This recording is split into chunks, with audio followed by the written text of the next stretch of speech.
Welcome Oh, back to look. another episode of Absolutely Fabulous. It's episode 79. We are back in the studio after our Adelaide event, and we are going to be talking about the 30% death tax, new laws for police powers around seizing of livestock, and the Harvest Her Power new location scout. Yes. So, do you know I was born in 1979, Katja? Now everyone knows exactly how old I am. When I say I'm old, now you all know how old I am. But yeah, Adelaide was a blast. Did you enjoy not having to do anything, Katja, and just walk in and like everything was organized and it was beautiful and it was just nice, just lovely, no stress. But you'd still stressed. I know you did. You're like, Oh, I Alistair, appreciate are you and keeping Alistair so secrets much. from me. Yes, I am. And I do like a good surprise, but I also do get, a little bit nervous when I'm not in the heartbeat of the organization for something. So no, I Not appreciate. not you being a control freak, surely not. No, I am. I'm very happy to say that I'm very atypical when it comes Because like, and this is where you're more understanding than me because I would not stand for it. You cannot do this shit to me because I will not have it. I will be ringing the venue behind your back and, to. and double checking on everything. So yeah.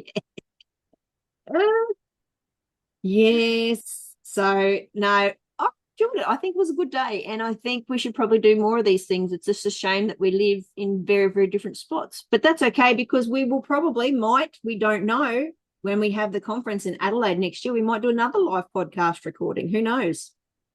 I And do let like us know. Yeah. Let us know. Let us know if you would like us to do a live or even at somewhere else. If there's a big ag event coming up and you're listening to this and you're a business or like, I don't know, maybe like a big corporate like Elders, Nutrien, and you would like to host us at your exclusive event or big tent or whatever it is, maybe at Beef Week, we will quite happily come and do a live podcast recording on your behalf, and we will guarantee a good time and a good crowd. So hit us up on the socials if that sort of thing interests you, as it should, because it's a very efficient, effective way to reach people. I can even give you some statistics about how people interact with podcasts and how much it makes them trust your product. But I'm not going to give you that for free. You will have to promise me something first in advance. Okay. emails in the show notes if you want to reach out. You know where to find us all. Oh, what else? What else did we do, Katja? We didn't do much, like realistically, because we were busy running around. You were birthdaying and all that sort of different sort of stuff. But yeah, so we don't even have like any on-farm updates or anything for anybody because Settling we've back into been on life. farm. So we're not going to do some chit chat about the farms this week. We're going to jump straight into the 30% death tax. Now, I know that we are being told this is not a death tax. And for those who have been following, what the 30% is it sits with capital gains. Capital gains affects those who are asset rich but cash poor, but it also affects those who are transitioning either through buying and selling or transferring assets between generations. Now, this is not law at the moment, it is proposed with the budget, and it does get quite complicated. But I want to hand over Jillian to give a summary, and we might just do a little bit of back and forth to start with. I think the summary is that you cannot trust a politician as far as you can kick them. And Mm. that doesn't matter what political party they're from. As you know, I'm very agnostic about politicians. I do not like or trust any of them as a group. Individually, there's some nice ones amongst them, but once they get together and they start like whispering in party rooms and all that sort of stuff, cannot be trusted or relied upon to make a decent decision if their lives depended on it. But their lives don't depend on it. Our lives depend on it. So again, like I know that the Treasurer Jim Chalmers has come out and said, "Oh no, this is not a death tax. It will not affect normal, ordinary people." I don't think he would know or understand or appreciate the complexities of systems that exist in Australia with this, especially with asset slash business ownership. especially in agriculture, where you may have several high value assets structured in such a way as to ensure disbursement or easy transition from generation to generation, or for financial reasons to leverage one against the other to get a bit more money out of the bank when you've had a poor season. And this is why a lot of people in agriculture are very nervous and anxious about this. And the accountants, from what I hear, are just going mad. They can't get the information that they require to advise their clients. Everyone's panicking. People are changing succession plans, which is further, disrupting all different sorts of things. So, yeah, it's not great. And we haven't had a decent financial manager of this country for some years. Like, I can't recall the last budget that I read that went, oh, yeah, it's going to be not great, but, it's acceptable. It'll do what it needs to do. Every budget in the past decade, I've gone, what is this shit? Mm. So, yeah, that's how I feel about the budget and about how the plan changes. How about you, Katja? Because you're in a sort of a different financial / family partnership arrangement than what I am. So are you having those challenging discussions with Ned at the kitchen table?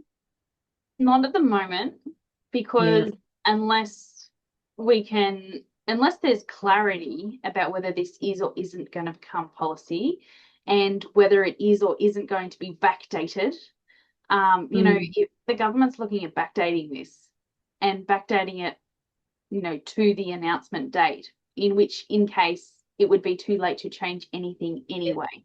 So is it worth putting panic and time and dollars into changing something now? Not sure. But for those who are concerned, do reach out to your accountant, do reach out to your legal team and see what's going on, particularly if you're in a family trust, because, so many people for years and years, they have always advised on family trusts. Put your assets in a family trust. Well, now the family trust is going to have that 30% handover.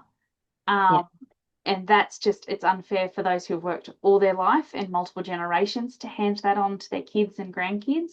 It's unfair on the kids and grandkids who, if they want to continue the legacy, which in family farming, it is a legacy, or even in like real estate or anything like that, it's a legacy that your family is building.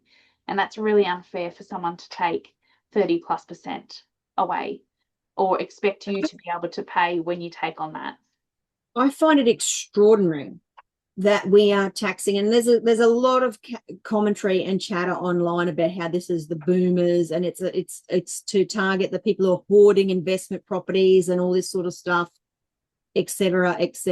Like, so there's a misconception out there that every single person who is in the boomer age bracket is a rich, property investor. Not true, because there's plenty in that cohort that are actually quite financially insecure, and this is likely to increase that.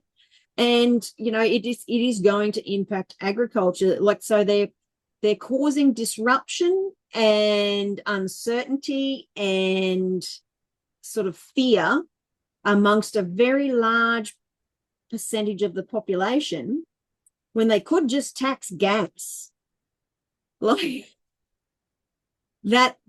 Like we could, like the modeling's being done on putting a 25% tax on gas that would pay a lot of Australia's bills. But no, instead we'll rather extract it out of mum and dad investors. We'll extract it from people who worked really hard in their younger days and bought investment properties with the aim of being a self-funded retiree, who then may want to pass those properties on to their children when they pass or in advance of their passing, so that they can build their own sort of investment portfolio for their children, for their grandchildren, to ensure that, everyone goes on and on and on about we must have, Australian farmland held by Australian farmers, et cetera, et cetera. Our government's making that really damn hard. Yeah. On top of all the other challenges that we have, like, if you're that keen on making sure Australian land belongs to Australian people, then make it easy for them to pass it on to the next generation. That's the easiest way to keep it in Australian hands. Not that foreign investment in agriculture is bad, because they can do some very, very good things and bring in money and equity and all those sorts of things into our industry that we often desperately need. So, yeah, it baffles me that the Labor Party, who was supposed to be the party of the worker, of the average man, of the average person, backs mining companies time and time again. Like, Yeah. I've heard Labor called liberal light. So, I think they might be on the money there. Like, there's literally no difference. The major parties, any of the parties, I don't think there's any difference in their major policies at all, which is we'll suck up to mining and extraction companies, make sure that they give us high-paying jobs on their board after I retire from politics. And everyone else, these small, ordinary, average Australians, can pay the bills. And that's a bit of bullshit, I reckon. Yeah. I think the other point with the housing is, to rent or lease a house, someone still has to own it. Yeah. And if someone can't own it anymore and it falls into, I'm not sure what that word is, but like disrepute, if someone is not now owning that disrepair.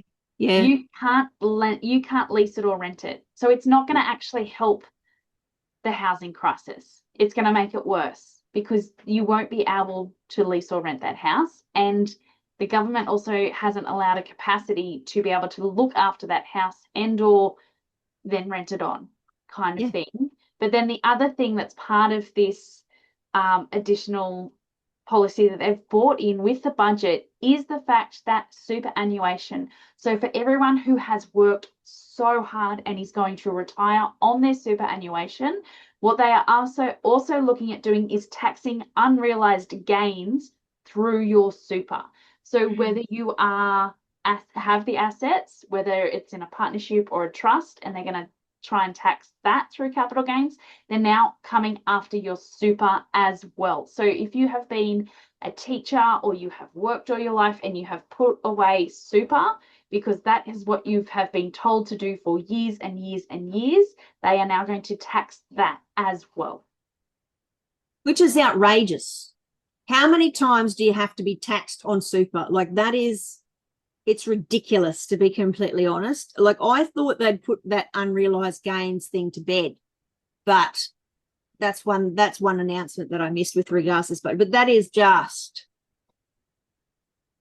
I don't think there is a government in Australia or a political party in Australia that actually knows how economics works. Like, I'm really frightened. Like, these people are running the show and making really important decisions, and I don't think they know. Like, my bare bones knowledge of how things works is very slim, and like, I see them doing some very alarming things that are going to have massively bad consequences. And I don't really care about the top end of town. Like, if you're rich, you're going to sort of remain rich. You'll just be less rich. I care about the people in that sort of middle sort of cohort. Like, and people's like, oh, if you're earning $150,000 a year, you're well off. No, you're not. Not in this day and age. That's bullshit. You can't buy anything with 150 grand. Like, you can't buy a home earning $150,000 a year, when 10 years ago that would have been an incredibly good wage and you could have like lived quite comfortably. But yeah, it is just, things are really getting out of control. And I don't think that we have, amongst our political class and even amongst our bureaucrats, I don't know if we've got people who with the skills and capabilities of fixing it, which is a worry. If you are worried, if you are concerned about anything that we have mentioned or anything you are hearing on the news, reach out to your accountant. If you don't have one, you can book consults with someone in your town about it. I don't know if they've set up crisis hotlines for it, Gillian. Have they, they've dropped a big bombshell on a lot of people. Rural business services might be able to assist if you I don't know what they call them in New South Wales. We call them rural business service here. They help with your drought funding and like help you apply for drought loans and that sort of stuff. Rural business support. Oh, so they would be the rural financial services. Yeah, rural financial counsellors. So they may be able to help you in the first instance and say, like, okay, so here's your scenario, here's your circumstances. You now need to speak to this type of person or that type of person. So if you don't have a dedicated person who handles your finance / legal matters, and a lot of us don't because we're just sort of flying by the seat of our pants and using whoever we can get our hands on, they might be a good first stop for you. Do not take financial advice off us. We're not financial advisors.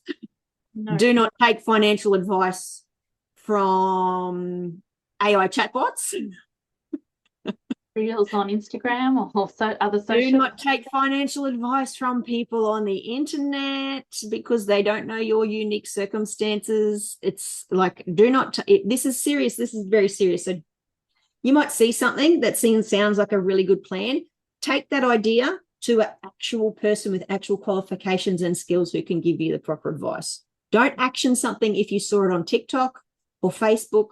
Don't believe anything you see on Facebook or TikTok for a start, but do not make significant financial decisions based on something you see on social media or hear on a podcast. Even if it happens to be a financial podcast, don't do it. It's not worth it.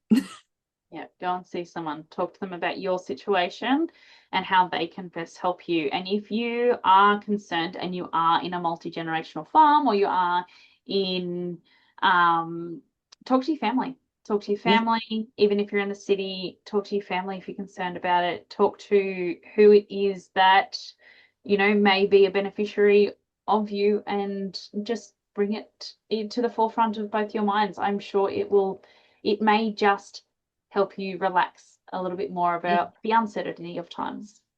Yeah, and I think having those challenging conversations and is the best and getting a professional advice. It's the best things you can do. You're not going to have any impact over the policy.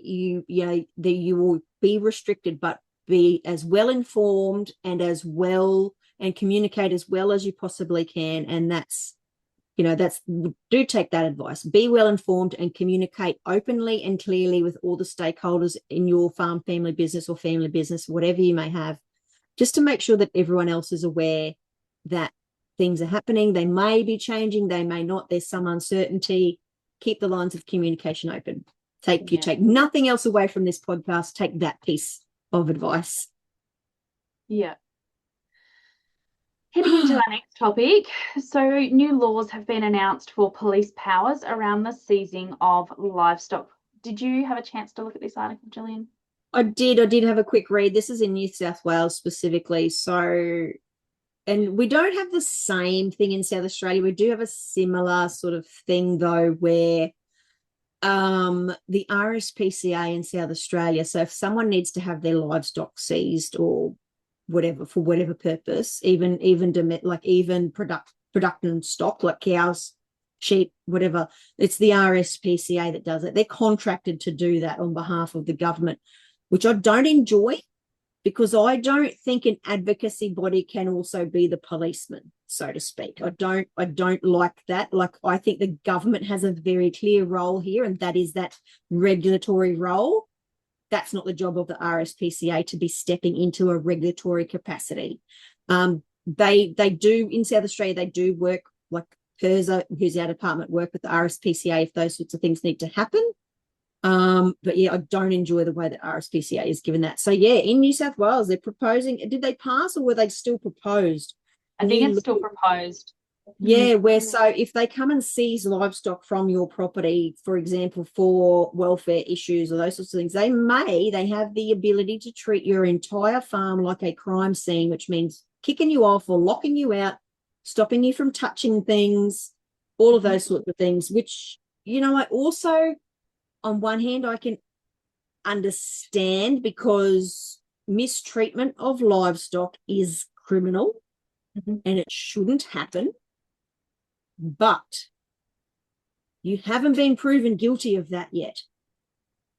So removing you from your farm and stopping you from doing your day-to-day business and those sorts of things, when they've simply maybe seized livestock, and they may not seize all of them, there may be only some animals out of your herd or your flock that are seized. So yeah, it is, again, at least it's the police doing it, not the RSPCA, I guess, because I'd be pretty pissed off if an RSPCA officer tried to kick me out of my own cattle yards. Like, and it's hard as like Katja and I, we're both in the livestock industry. We don't want to see people mistreating their stock. But I don't know if you've seen it, Katja, but I've also seen this weaponized against people when neighbors have a falling out. Yeah, that's where So my they comments make, at. yeah, so they make someone as just being a shit, and they make repeated complaints and reports of abuse, mistreated livestock, etc., etc. The authorities roll up, seize those livestock. In one case, I read about, I can't remember which state it was in, but they shot a heap of them, and they weren't even sick or, Yeah. or starving. They just And didn't know what to do with them, so they just shot them. Like, this if you gets don't know under what to my do with skin. livestock, you have no business being a regulator. 100%. And we've talked about this previously on the podcast in the case of the horses, where Yeah. the police have been the first responders on the stage. They're not versed in livestock, they're not versed or trained in this type of thing. And, in the case of the horses were not injured. They did not need to be put down. What they needed to do was wait for the vet so that the vet could tranquilize them and they could safely, for both the horses and the people, remove them. But instead, the police jumped the gun and they shot the horses. And I can see the same thing happening in livestock. I can see it being weaponized.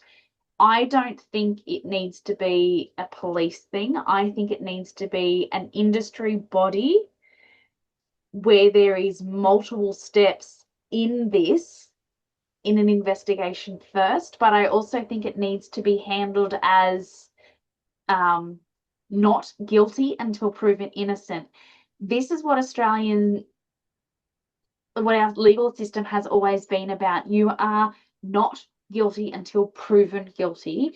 But also, if you are the farmer or you are the person who is caring for that livestock, time and time again, we care for our livestock. Our businesses would not be sustainable if we didn't care for our stock. And I think there also needs to be other bigger things like, okay, so do the police understand that there's a drought?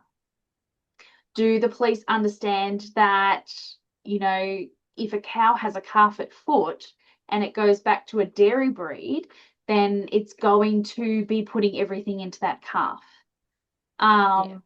Like there's different things that are going on within a breeding cycle, the same as people, same as livestock, that there is something going on in that breeding cycle, or there's something going on with the climate that will impact that. But it doesn't mean that the animal is not being looked after to the best ability of the season and the person and the cycle.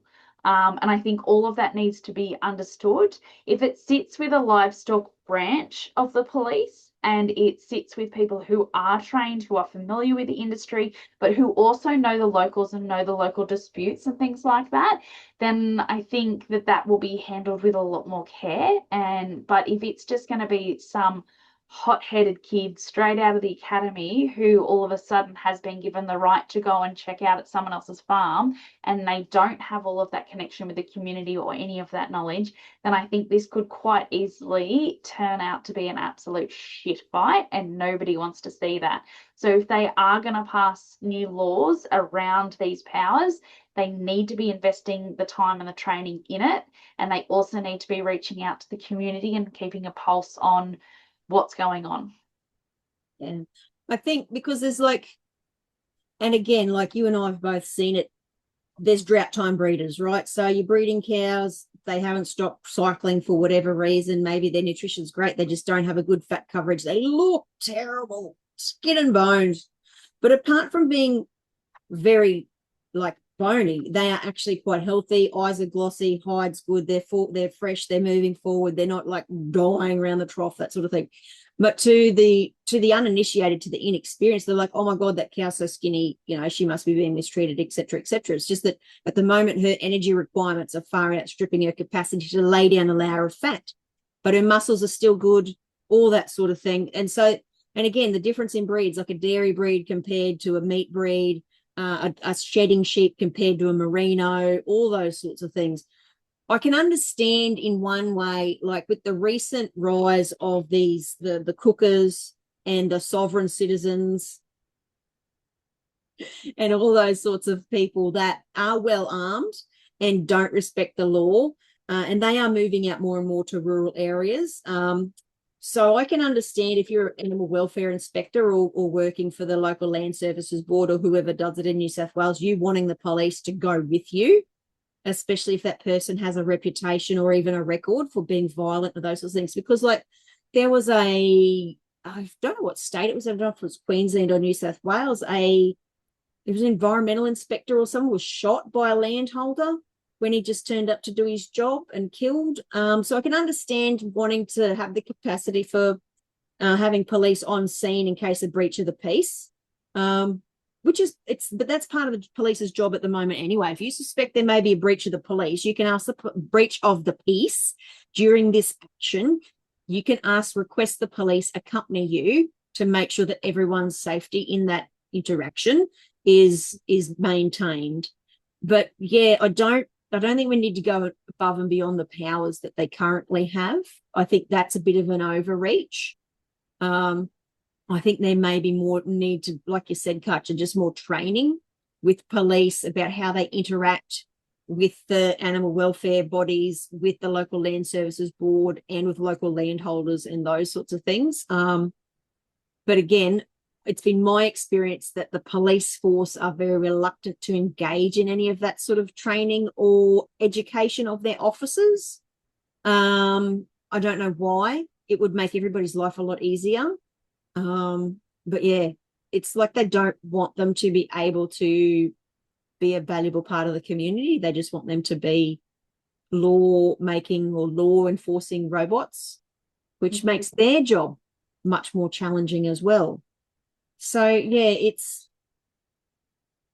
like obviously we're not endorsing animal abuse or cruelty and poor animal welfare outcomes, but I think there's a real risk in empowering people to go above and beyond the scope of their capabilities in administering and enforcing these laws. And until those two things are bridged, I won't be comfortable with the current sort of turn of events. Yeah, I think there's another part of this, which is access to land and biosecurity, because we've talked about this time and time again in lots of different scenarios, not necessarily for this one. But the more people that you have on your farm, the bigger that biosecurity risk is, but also the courtesy to give someone a heads up that you're coming out because they're coming into a workplace. Like I couldn't just turn up on a mining site if I wasn't inducted or hadn't told anyone I was coming or anything like that. Same as like energy companies and all of that. So I don't understand why that is any different to any other workplace. So if they're going to be doing something like this, they need to give the heads up to the person they're coming out, why they're coming out, set an appointment, make sure they're home, make sure they're on farm, and you know, all of that. Give that common courtesy, because if it isn't a real issue, you know, you need a couple of touch points before action is taken, because otherwise it could just be whatever. Who's in the area who doesn't understand, who's not a local, or who doesn't interact with livestock normally.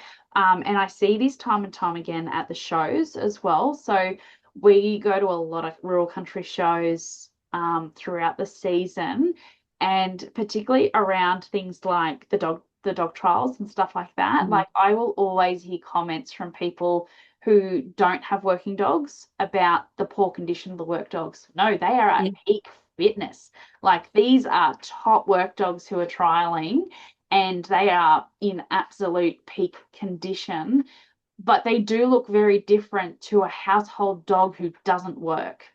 And so I think it works along all animals, not just, I mean, we're talking about livestock here, but I think in any other case with any other animal, particularly, dogs and things like that, you've got to understand the animal and the health version.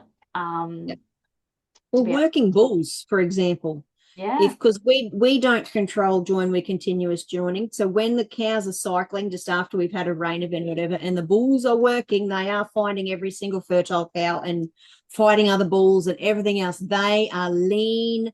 You can yeah, see their ribs in some cases. And because the testosterone and it's just driving them, they'll hollow out because they're not stopping to drink. They'd rather just fight and root all day because that's just what they do. You see their hip bones. And working dogs are the same. Like they are designed to yeah, literally run all day, every day. You can't do that if you're overweight. yeah, You like my son's dog who's living with me at the moment. When he first came to live here, I'm just like, oh, you haven't been feeding him, this poor creature, because I've got a cattle dog. Cattle dogs are built very different. very Even when stocky. they are in peak working condition, they are quite heavy set. They carry a lot of muscle. Carlos is some sort of random sheep breed, Kelpie something cross. You can see his hip bones, you can see his ribs and his pelvis. And I'm just like, what is wrong with you, Carlos? And then I started feeding him. I feed him as much as I feed my cattle dog. He still hasn't gained any weight. He's been Yeah, wormed and everything, vet check, whatever. It's just the way he's made because he's a working dog breed. To yeah, have him heavier than that is actually quite cruel because yeah, his frame isn't designed to carry it. So yeah, that natural, like that knowledge of working livestock and commercial productive livestock. A horse that is working, a stock horse, is in very different shape to a horse that is resting in the paddock. A thoroughbred who's in peak fitness doesn't look the same as a pony club horse that's been on yeah, break all winter. Like you can't, it's comparing apples to oranges, and that sort of. And I also have concerns about RSPCA officers being the ones who make those assessments mm, because they're used to dealing with domestic, generally small yeah, animals like rabbits, cats, dogs.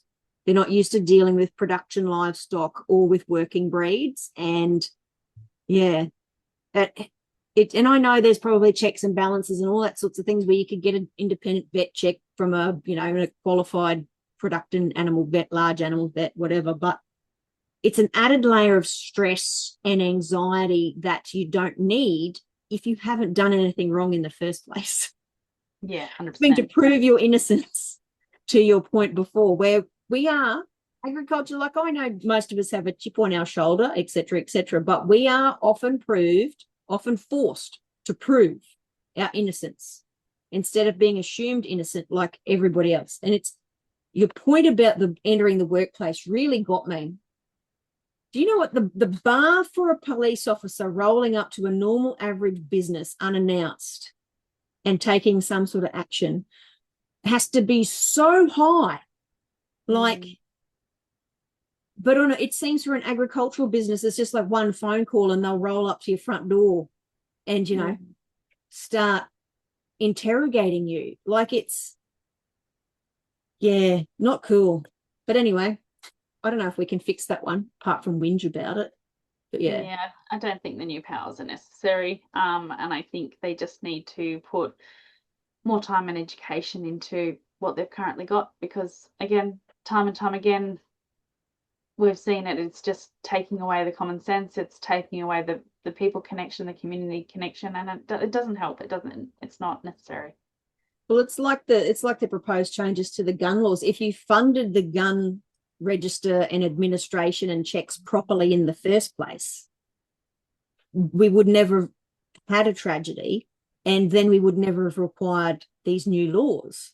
Yeah, So maybe just fund what you are supposed to do what you're supposed to be doing, yeah, instead of making more laws to give people more powers, to make up for your lack of investment in training. Like it seems like our governments, local, state, federal, their answer to everything is to just, oh, we'll just give ourselves more powers, as yeah. opposed to investing in letting people do their jobs better or training people or building better systems. It's just like, no, we'll just turn ourselves into North Korea instead. It's just, Oh. Yeah, no yeah, good. no. No good. Alrighty. So we've mentioned our Adelaide trip, and while we were over there, we looked at a handful of venues. And we looked at a handful of venues for the Harvest Her Power non-for-profit because the 2027 conference will be over in Adelaide this year. We have had so much support over the last 2 years from South Australia with people traveling to the conference, and with Gillian and Alistair, who are on the Harvest Her Power board, taking the leads this year, especially the reins are needing to be handed over slightly because of the season we are having in New South Wales. So we are so grateful to have them there, so grateful to have you by my side, not only through Absolute Purpose, but also through Harvest Her Power.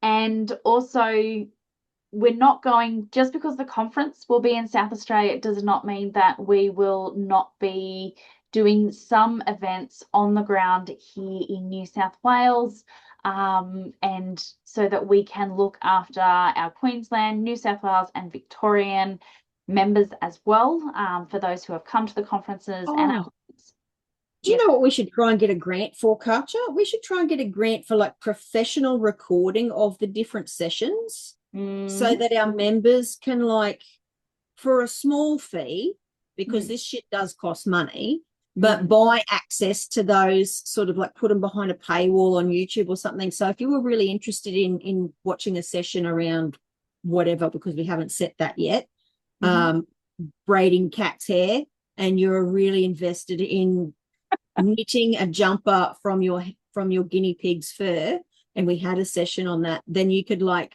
buy that session and download it and watch it at your leisure in the comfort of your own home. Because I've been part of things that are like hybrid conferences, so it's live and then like you have to log on and watch it live. I think that's nonsense. I think it would be much better if we could maybe just get a grant to record it, just to make it more accessible. Yeah, so I'll chase it up. If you know anyone who'd like to sponsor that, like a health organization or something, or a drought hub or something, let me know. But yeah, because we can't afford to do that for ourselves because we're really poor. And that we want to make it good. You don't just want me with my iPhone standing in the back of the room. You want like a proper, camera and sound at least, so you can hear what's going on. And we might not be able to do it for all the sessions because we are planning something slightly different next year, which is going to be exciting. It's going to be interesting. For those who are hearing what Harvest Her Power is for the first time, it is a non-for-profit organisation where we put on a big conference every year, as well as a couple of other smaller in-person events and webinars, which is all about supporting women in family farming businesses. So whether you are the farmer or whether you are the wife or the partner, this is for you. We are moving those skills, we're doing empowerment and skills to be able to help you transition to being on the land or integrating into or back into a family farming business. So it's taking the Ultimate Farm Wife legacy that was started over 3 years ago and moving that into actual education and in-person connection, which is, we're very excited, and I'm very privileged to be able to bring to you guys. So check over on the socials. There's I'm all over everything, as well as the website. So I'll pop that in the show notes below as well. Yeah, and if you are interested in attending, we will be putting out like a expression of interest form for attendance soon, so we can get a feel for how many people want to attend, because we will be capping numbers, because not that we don't like want a lot of people to come and experience it, but we like and we think it gives the most value and support to women who participate if the numbers are kept intentionally small, because we do have some very open, frank and honest conversations where everyone participates, and once your crowd gets too big, you can't really manage it, and it's not really fair, and it's not as inclusive as we might like it to be. So expression of interest forms will be coming up on the socials soon, because like it seems like it's ages away. It's in March next year. Like, holy shit, we have no time. Yeah. If you would like to donate goods for the goodie bags, they don't have to be perfect. We will quite happily accept seconds or dead stock or anything like that, because we do like to give our attendees something nice, something that's just for them. If you've written a book, and you have a heap of extra copies and you would like us to include that book in those bags, have your publisher or yourself, if you self-publish, reach out to us. We would love to include it. Obviously, we will have some sort of guidelines around what we want. Like, we're not going to, promote stuff that's hateful or hurtful or, terrible. Not reflecting on the quality. Everyone has a different idea about what makes a good book, but we're not going to be like, we're not going to put Mein Kampf in there or anything like that. So, we're not going to be promoting Hitler and his work. So keep that in mind. If you want to sponsor a session or a keynote speaker, or give us money just so we can do nice things for a group of women who deserve it, we will gratefully accept that. We are not a charity, but we are a registered not-for-profit organisation. We also would like you, if you have something interesting to teach or share that will bring value and benefit to our community, we will be releasing expression of interest forms for presenters very soon.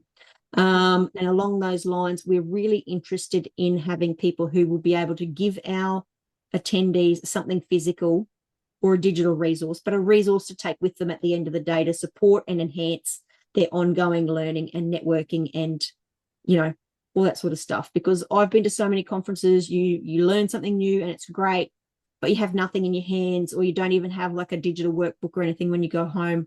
And it goes to the back of your mind and you don't keep working on those skills. So if you are one of those people and you have a burning desire to share that with us, reach out, look out for the forms. If you know someone who should be presenting or attending, make sure you pass it on to them as well. So yeah, look forward to seeing you all in my semi-hometown. I spend enough time there these days. Absolutely. I think the other clear definition that we need to put in right now is that it is not a farm business conference or organisation. It is for supporting the people behind the business. So a lot of the time, I feel, which is why I started the non-for-profit organisation, is that the people that are behind the family farming business are being forgotten, particularly the women. And so this is to empower and give them skills. It is not for the farm business. There are plenty of other opportunities out there and plenty of other conferences that work specifically on the farm business. So that is not this conference, but plenty of other opportunities out there for if you're wanting to do any farm business stuff. Yeah, so if you're expecting to come along and have 2 days of making spreadsheets or using, farm mapping software, or all that sort of stuff, no, that won't be happening. There may be some very small elements of that included in the overall thing, but it is focused on you as a person and how to upskill and support you. And Katja was very, very clear about that when she set up the first Harvest Her Power conference, which she self-funded, self-organised, because she is completely insane. Passionate. I'm passionate. No, crazy nutbag, very driven and ambitious, and it was great. And and then she very kindly offered us the opportunity, like us being the committee, to formalize the structure and to help support her vision, which we were very proud and pleased to do. So we've now stolen Katja's baby of conference and taken it away from Dubbo to Adelaide. But I will have a lot more say in this than I did for the Adelaide event for Absolutely Fabulous. I will be making phone calls and double checking. I don't think so. No, it's a group project because we've got a really good committee and everyone's really passionate and everyone's got some really good ideas and input to give. So it's really enjoyable working with a team of people like that. But it is Katja's baby. We are very, very aware of that. Not going to go too far off the reservation. Otherwise we'll be in her bad books and we don't want that to happen. But yeah, I can't wait to see you all there. We might organise something a bit saucy, a bit fruity maybe, because we do have a drag queen in our midst, so we might be able to organise something a bit outrageous. If anyone's interested in that, let us know what you'd like to do and see whilst you're in Adelaide, and we'll see if we can, sort it out. But mostly we need money. We need people to sponsor and support and buy tickets. And we know it's really hard at the moment and everything's expensive and we don't have a lot of spare money, but we are working really hard to make it as affordable as possible, but also as valuable as possible. So if you're a corporate, if you're a rich person, if Gina, if you're listening, I love mining. It's the business. Dig more holes, darling. Give me some money. I really appreciate it. Dig up as many backyards as you like. Just give me some money. We should leave that in. The chances of Gina listening to this are so exceptionally slim that But I she think does would be great things for ag. She does. She like I know she's no one's perfect, and she is a very interesting character, but she does also do a lot of good work. So I don't care. None of my business what she does with her money. Absolutely. She could give some to me. I wouldn't complain. But anyway, that's what's happening in Adelaide. So yeah, look forward to looking and hearing about all of that and any ideas and suggestions. We may or may not take any notice of them, but feel free to give them. So. And with that, good night, everybody, and keeping your reviews coming through. We are loving seeing the 5 stars and the reviews. Thank you very much. Bye.